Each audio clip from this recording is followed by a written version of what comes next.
नमस्कार स्वामी भक्तांनो, आजच्या व्हिडिओमध्ये आपण पाहूयात 29 ऑक्टोबर 2024ला धनतेरस आलेली आहे आणि या दिवशी आपल्याला कोणत्या गोष्टी खरेदी करायच्या आहेत। या गोष्टी आवर्जून आपण खरेदी जर केल्या तर आपल्या घरामध्ये पैशाची कधीच कमी पडत नाही। त्याच पद्धतीने कोणत्या गोष्टी आपल्याला टाळायच्या आहेत किंवा दिवाळीच्या वेळेला कोणत्या गोष्टी खरेदी करायच्या आहेत ज्यामुळे माता लक्ष्मीचा आपल्या घरामध्ये सदैव वास असेल, तर या गोष्टींची माहिती आपण या व्हिडिओमध्ये पाहणार आहोत। त्यामुळे व्हिडिओ कुठेही स्किप न करता शेवटपर्यंत पाहावा आणि माहिती जर तुम्हाला आवडली असेल तर व्हिडिओला लाईक करा आणि चॅनलवरती जर तुम्ही नवीन असाल तर चॅनलला सबस्क्राइब करायला विसरू नका। तर दिवाळी हा 5 पर्वांचा अनोखा असा सण मानला जातो आणि यामध्ये धनतेरस, नरक चतुर्दशी, दिवाळी, गोवर्धन पूजा आणि यमद्वितीया अशा पद्धतीने आपण साजरे करतो। यमद्वितीयेला भाऊबीजेच्या नावाने ओळखले जाते आणि दिवाळीच्या रात्री धनाची देवी महालक्ष्मीची पूजा अर्चा केली जाते। पण काही गोष्टी अशा आहेत या आपल्या धनसंपत्तीत किंवा अन्नधान्यात वाढ करत असतात आणि शक्य असेल तर या वस्तू आपल्याला धनतेरसच्या दिवशी खरेदी करायच्याच आहेत। धनतेरसलाच धन्वंतरी त्रयोदशी देखील संबोधले जाते आणि या दिवशी कुबेर महाराजांची आपण पूजा अर्चना करत असतो।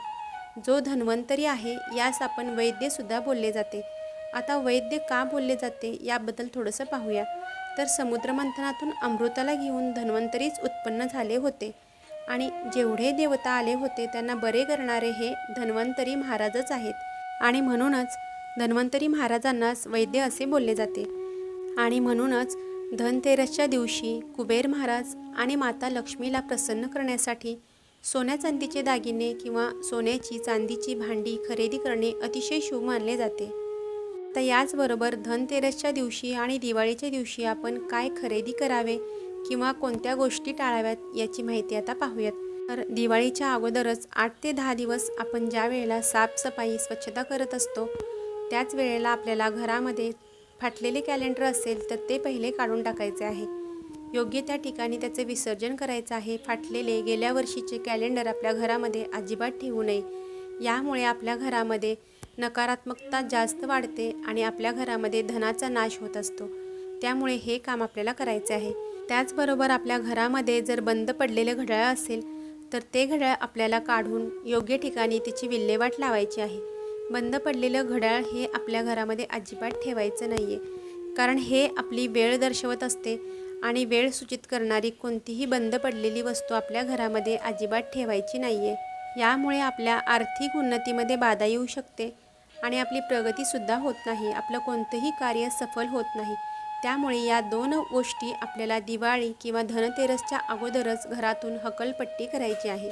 तर काही लोकांच्या घरामध्ये मुख्य दरवाजाच्या मागे कॅलेंडर लावून ठेवण्याची प्रथा आहे, तर आपल्याला ही चूक अजिबात करायची नाही आहे, कारण याचा परिणाम याचा प्रभाव आपल्यावरती होत असतो। त्यामुळे आपल्याला योग्य त्या ठिकाणी योग्य त्या दिशेलाच कॅलेंडर लावायचे आहे।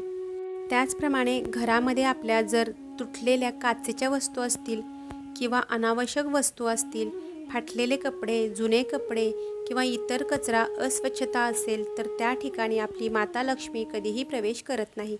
त्यामुळे दिवाळी येण्याच्या अगोदरच आपल्याला घराची साफसफाई केली पाहिजे आणि या सर्व वस्तू आपल्या घरातून हकलून लावल्या पाहिजेत। कारण शास्त्रामध्येच असे सांगितलेले आहे की ज्या ठिकाणी तुटक्या फाटक्या वस्तू किंवा घाणेरडा कचरा असेल, बंद पडलेल्या वस्तू असतील किंवा जुने पुराणे कपडे ठेवलेले असतील तर त्या ठिकाणी माता लक्ष्मी प्रवेश करत नाही। परंतु ज्या ठिकाणी स्वच्छता, साफसफाई आणि साफसुथरं घर असतं त्या ठिकाणी झोपडी का होईना पण माता लक्ष्मी अवश्य प्रवेश करते। धनतेरसच्या दिवशी आणि दिवाळीच्या दिवशी माता लक्ष्मी सर्वांच्या घरामध्ये प्रवेश करत असते, सूक्ष्म रूपाने वावरत असते आणि ज्या ठिकाणी स्वच्छता असते त्या ठिकाणी माता लक्ष्मी स्थिर राहते आणि त्या घरातील लोकांवरती लक्ष्मी मातेचा वरदहस्त सदैव असतो। कोणत्याही पद्धतीची अडचण या घरातील लोकांना येत नाही। आता धनतेरसच्या दिवशी आपल्याला मातीचे मडके किंवा मातीची घागर अवश्य खरेदी करायची आहे।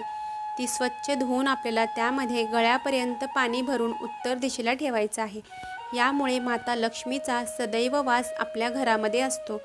त्यामुळे धनतेरसच्या दिवशी काहीही नाही जमले तरी मातीचे मडके आणून ते उत्तर दिशेला आपल्या घरामध्ये ठेवून द्यायचं आहे।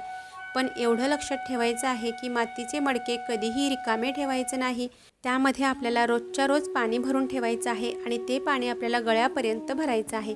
ते पाणी आपण पिण्यासाठी सुद्धा वापरू शकतो आणि अशा पद्धतीने उत्तर दिशेला आपल्याला हे मडके ठेवायचे आहे। त्याचप्रमाणे अपार धनसंपत्ती खेचून आणण्याची शक्ती ही जंगली जडीबुटीमध्ये आहे। त्यामुळे धनतेरसच्या दिवशी किंवा दिवाळीच्या दिवशी आपल्याला आपल्या आवडीप्रमाणे कोणत्याही पद्धतीची जडीबुटी आपल्या घरामध्ये आणायची आहे आणि ती आपल्या घरामध्ये आणून ठेवायची आहे। त्यामुळे आपल्या घरातील कोणत्याही व्यक्तीला नजरबाधा, करणी दोष किंवा कोणत्याही पद्धतीचा आजारपण असेल कधीही येत नाही। सदैव आपल्या घरातील व्यक्ती सदृढ आणि आरोग्यदायी असतात। त्यानंतरची गोष्ट म्हणजे दक्षिणमुखी शंख।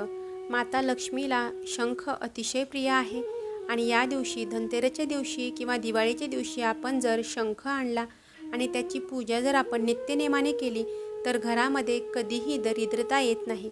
माता लक्ष्मी सदैव आपल्याबरोबर असते आणि ती आपल्याला सोडून कधीच जात नाही। त्याचबरोबर आपल्या घरामध्ये जर कमळगट्ट्याची माळ नसेल तर या दिवशी मात्र ही संधी चुकवायची नाही आहे। धनतेरसच्या दिवशी आवर्जून आपल्याला लक्ष्मी मातेच्या आवडीची कमळगट्ट्याची माळ अवश्य खरेदी करायची आहे आणि ही माळ आणून आपल्याला अशीच ठेवायची नाही आहे, तर त्यावरती माता लक्ष्मीचे जे काही मंत्र स्तोत्र असतील पठण करायचे आहेत। यामुळे मातेचा आशीर्वाद आपल्याला मिळत असतो आणि आपल्याला पैशांबाबतच्या कोणत्याही अडचणी असतील त्या लगेच सुटण्यास मदत होते।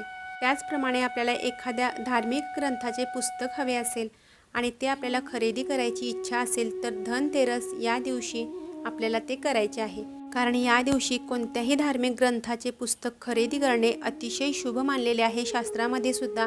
आणि या दिवशी आपल्याला जर शक्य असेल तर हे पुस्तक आपण खरेदी करू शकतो।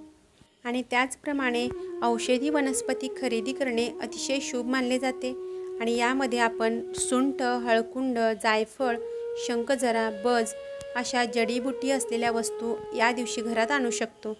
त्या आपल्या घरामध्ये जर आपण ठेवल्या तर आपल्या घरामध्ये कोणत्याही पद्धतीचा आजार राहत नाही आणि आपल्या घरातील सर्व व्यक्ती ह्या निरोगी राहतात। त्याच पद्धतीने अतिशय महत्त्वाची वस्तू म्हणजे या दिवशी 5 रुपयांचे का होईना पण धने आपल्याला खरेदी करायचे आहे। धनतेरसच्या दिवशी सोने चांदी प्रत्येकालाच खरेदी करणे शक्य होत नाही, परंतु 5 ते 10 रुपयांचे धने आपण या दिवशी खरेदी करायचे आहे। त्याच पद्धतीने आपण मंदिरामध्ये किंवा देवघरामध्ये जे कासवाची प्रतिकृती ठेवत असतो ते सुद्धा आपण या दिवशी खरेदी करू शकतो, कारण हे सुद्धा धनाचेच प्रतीक मानले जाते। आणि त्याच पद्धतीने धनतेरसच्या दिवशी आपल्याला शक्य असेल तर वास्तुदेवताची मूर्ती आपल्या घरामध्ये नक्की आणावी, तिची पूजा सेवा करावी, कारण यामुळे आपल्या घरामध्ये कशाचीच कमी पडत नाही। तर अशा पद्धतीने आपल्याला या वस्तू घरामध्ये आणायच्या आहेत, कारण धन देण्याचा अधिकार माता लक्ष्मीला आहे, परंतु ते किती प्रमाणात आणि कोणाला किती पद्धतीने धन द्यावे याचा अधिकार मात्र श्री हरिविष्णूंना आहे। त्यामुळे श्री हरिविष्णू आणि माता लक्ष्मीला प्रसन्न करण्यासाठी ज्या काही वस्तू तुम्हाला सांगितलेल्या आहेत त्या वस्तू आपण खरेदी करून आणू शकतो आणि त्यांना प्रसन्न करू शकतो। तर ही होती छोटीशी माहिती तुम्हाला जर आवडली असेल तर व्हिडिओला लाईक करा। चॅनेलवरती जर तुम्ही नवीन असाल तर चॅनेलला सबस्क्राईब करायला विसरू नका। तोपर्यंत सर्वांना श्री स्वामी समर्थ।